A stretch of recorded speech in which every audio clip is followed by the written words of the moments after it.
السلام علیکم ورحمۃ اللہ وبرکاتہ ان الحمد للہ والصلاۃ والسلام علی رسول اللہ اما بعد۔ رمضان میں ایک کرنے کا کام یہ بھی ہے کہ انسان کثرت سے اللہ تعالیٰ کا ذکر اذکار کرے، اللہ تعالیٰ کو یاد کرے۔ عموماً روزے میں بھوک بھی لگی ہوئی ہوتی ہے، پیاس بھی لگ رہی ہوتی ہے، تو بہت کچھ کرنے کو دل نہیں چاہتا، کچھ پڑھنے کو دل نہیں چاہتا، کچھ کتابیں پڑھنے کو دل نہیں چاہتا، یا بہت کچھ کام ہیں، مصروفیات ہوتی ہیں انسان کی، وہ کچھ کرنے کو دل نہیں چاہ رہا ہوتا، بس یا تو لیٹنے کو یا سونے کو دل چاہ رہا ہوتا ہے۔ تو اس دوران اس کو ٹائم ضائع نہ کریں، بلکہ ذکر اذکار یہ سب سے ہلکا ہے، انسان کا جو عمل ہے، یعنی جو ذکر اذکار ہیں یہ سب سے لائٹ ہے، زبان پر بھی ہلکا عمل ہے۔ تو انسان کو چاہیے کہ ذکر اذکار کے ساتھ اپنی زبان کو روزے کی حالت میں تر رکھے، تو کثرت سے جو ہے وہ اللہ تعالیٰ کا ذکر اذکار کرے۔ اور ذکر اذکار کی جو فضیلت ہے، فاذکرونی اذکرکم، اللہ تعالیٰ نے قرآن میں فرمایا کہ میرا ذکر کرو، میں تمہارا ذکر کروں گا، یعنی میں تمہیں یاد رکھوں گا۔ اہل علم فرماتے ہیں کہ اگر ذکر اذکار کی فضیلت میں اس آیت کے علاوہ اور کچھ حدیث یا آیت وارد نہیں ہوتی تو یہ کافی تھی، یعنی اللہ تعالیٰ ایک انسان کو یاد رکھ رہا ہے، اس سے بڑی کیا فضیلت ہے۔ تو تم مجھے یاد کرو، میں تمہیں یاد رکھوں گا۔ اسی طرح قرآن میں آتا ہے کہ ان الصلاۃ تنہی عن الفحشاء والمنکر ولذکر اللہ اکبر۔ قرآن میں آتا ہے کہ بے شک نماز جو ہے وہ برائی اور بے حیائی کے کاموں سے روکتی ہے۔ آگے فرمایا ولذکر اللہ اکبر۔ ابن تیمیہ رحمہ اللہ فرماتے ہیں اس کا ایک معنی تو یہ ہے کہ نماز دو گولز کو اچیو کرنے میں ایک انسان کو مدد کرتی ہے۔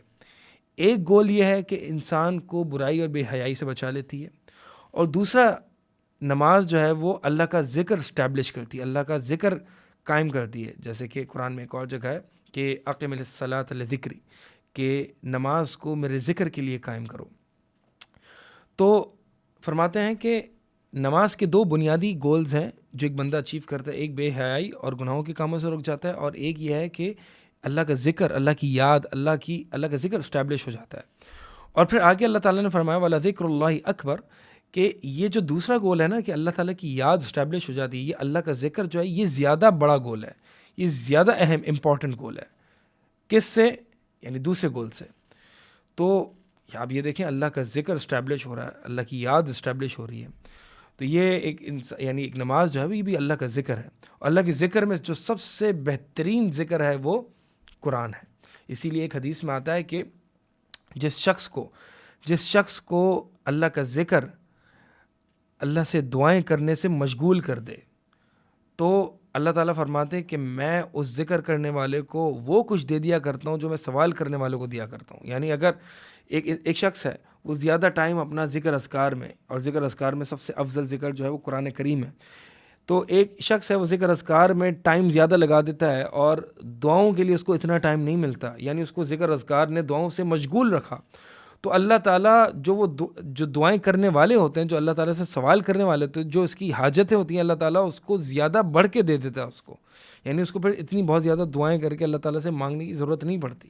اس کا مطلب یہ نہیں کہ انسان بالکل ہی دعائیں نہ کرے، اس کا مطلب یہ ہے کہ اللہ کے نبی علیہ الصلوۃ والسلام اس حدیث میں ایک ذکر و اذکار کی فضیلت بتا رہے ہیں۔ ایک اور حدیث میں آتا ہے، نبی علیہ الصلوۃ والسلام فرماتے ہیں کہ الا انبئکم بخیر اعمالکم، کہ کیا میں تمہیں سب سے بہترین عمل کے بارے میں نہ بتاؤں، اور وہ عمل جو تمہارے مالک کے ہاں جو ہے وہ سب سے پاکیزہ ہے، اور تمہارے درجات میں بلندی کا باعث ہے، اور اس سے بھی بہتر ہے کہ تم سونا چاندی خرچ کرو، اور اس سے بھی بہتر ہے کہ تم جہاد میں دشمنوں کی گردنیں اڑاؤ۔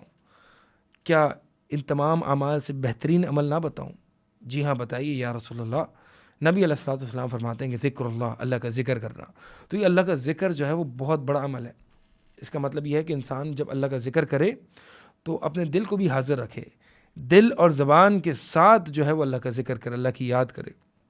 ابن تیمیہ رحمہ اللہ فرماتے ہیں کہ یہ جو اللہ تعالیٰ کی عبادت کرنے کے لیے تین موٹیوز ہیں، تین ڈائریکشنز ہیں، یا کہہ لیں تین محرکات القلوب ہیں، تین ایسی حرکتیں ہیں جو انسان کو اللہ کی عبادت پر لاتی ہیں۔ ایک اللہ کی محبت، ایک اللہ سے امید، اور ایک اللہ کا خوف۔ محبت اللہ کی انسان کو اللہ کی عبادت پہ کھڑا کر دیتی ہیں، اللہ سے امید انسان کو اللہ کی عبادت پہ جاری رکھتی ہیں، چلا کے رکھتی ہیں اس راستے پر، اور ایک اللہ کا خوف کہ اس راستے سے، اس عبادت کے راستے سے انسان کو ہٹنے نہیں دیتی۔ تو بہت دفعہ ایسا ہوتا ہے، سوال ایک انسان کرتا ہے، ابن تیمیہ رحمہ اللہ فرماتے ہیں، سوال ایک انسان کرتا ہے کہ وہ محبت دل میں پیدا نہیں ہو رہی جو انسان کو اللہ کی عبادت کے لیے کھڑا کر دے۔ انسان موٹیویٹ نہیں ہو پاتا اللہ کی عبادت کے لیے، وہ کرنا چاہتا ہے لیکن موٹیویشن نہیں آ رہی ہوتی۔ اس کا مطلب یہ ہوتا ہے کہ اللہ کی محبت میں کمی ہے، دل میں اللہ کی محبت کم ہے، تبھی تو وہ موٹیویشن نہیں آ رہی۔ تو کیا کیا جائے اللہ کی محبت کو اپنے دل میں لانے کے لیے؟ شیخ الاسلام فرماتے ہیں رحمہ اللہ کہ 2 چیزیں کریں۔ اللہ کی محبت کو انسان اپنے دل میں لانا چاہتا ہے تو 2 چیزیں کرے۔ ایک، اللہ کا ذکر کرے، کیونکہ انسان جب کسی کا ذکر کرتا ہے تو اس سے محبت ہوتی ہے، اور پھر جب محبت ہوتی ہے تو ذکر کرتا ہے، اور پھر جب ذکر کرتا ہے تو محبت ہوتی ہے۔ یعنی ایک یہ سائیکل ہے۔ ایک انسان ذکر کس کا کرتا ہے؟ زیادہ بات اپنی زبان پہ کس کی لاتا ہے؟ جس سے وہ محبت کرتا ہے، اور جب وہ محبت کرتا ہے تو لامحال اس کا ذکر بھی کرتا ہے۔ تو ذکر کرے گا تو محبت آئے گی، محبت آئے گی تو ذکر کرے گا، یہ سائیکل چلتی رہے گی۔ تو انسان اللہ کی محبت کو اپنے دل میں داخل کرنے کے لیے، اپنے دل کو اللہ کی محبت سے بھرنے کے لیے چاہیے کہ وہ ذکر اذکار کرے، اور دوسری چیز اللہ کی نعمتوں کو یاد کرے۔ یہ اللہ کی نعمتوں کو یاد کرنا، یہ بھی ایک طریقے سے ذکر ہے، اللہ کی یاد ہی ہے نا، ریممبرنس آف اللہ ہی ہے۔ تو یہ 2 چیزیں جو ہے وہ انسان جب کرے گا تو اللہ کی محبت دل میں بیٹھے گی، اور اللہ کی محبت آئے گی تو انسان موٹیویشن ملے گی اس کو عمل کرنے کی۔ تو یہ ذکر اذکار جو ہے وہ روزے کی حالت میں ایک آسان فعل ہے، ہلکا فعل ہے۔ اگر انسان کو نماز پڑھنے کا دل نہیں چاہ رہا ہوتا، یا اور کچھ اعمال ہیں جو کرنے کا دل نہیں چاہ رہا ہوتا، تو یہ قرآن پڑھ لیتا ہے یا ذکر اذکار کر لیتا ہے۔ بہترین ذکر جو ہے وہ قرآن ہے۔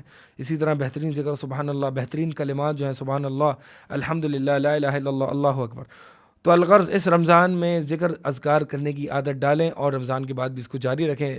ذکر اذکار کی بڑی فضیلت ہے۔ اللہ تعالیٰ سے دعا ہے کہ اللہ تعالیٰ میں کثرت ذکر عطا فرمائے۔ اقول قولی ھذا استغفر اللہ لی ولکم۔